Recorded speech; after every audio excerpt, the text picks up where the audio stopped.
Бүгін байзақтық жұрттың төбесі көкке бір елі жетпеді, себебі ауданда жаңадан бой көтерген көп қабатта тұрғын үй ел игілігіне берілді. Жалпы бұл ауданда 3000-нан астам азамат тұрғын үй кезегінде тұр. Мамандар арендалық негізде берілген баспаналардың ай сайынға төлем сомасы қалтаға салмақ салмайды дейді.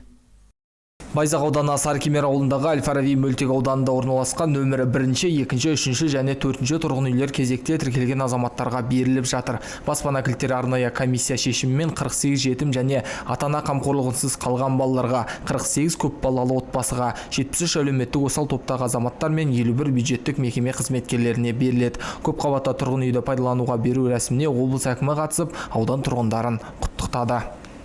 Құрметті көпшілік, қазір 240 пәтерлі 4 тұрғын үйдің кілтін табыстайтын боламыз.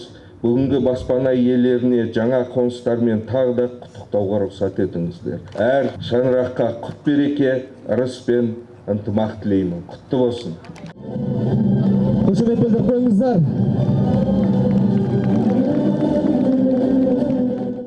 Берілген баспанаға рахмет. Қуаныштымын. Осы бала-шаға нәсібі шығар беріліп отқан.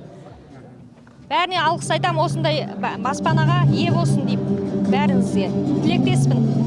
Айта кетейік, Байзақ ауданында 2023 жылы облыстық бюджеттен 4 тұрғын үйлердің құрылысына 2 500 000 теңге бөлінген. Мердігер мекеме бином жауапкершілігі шектеулі серіктестігі тұрғызған көп қабатты үйлерге газ, электр, су, кәріз жүйесі, абаттандыру, ағаш отырғызу, ойын алаңшалары, асфальттау жұмыстары толық жүргізілген. Нұрғиса Қаржаубай, Елдар Түстікбаев, 24 News.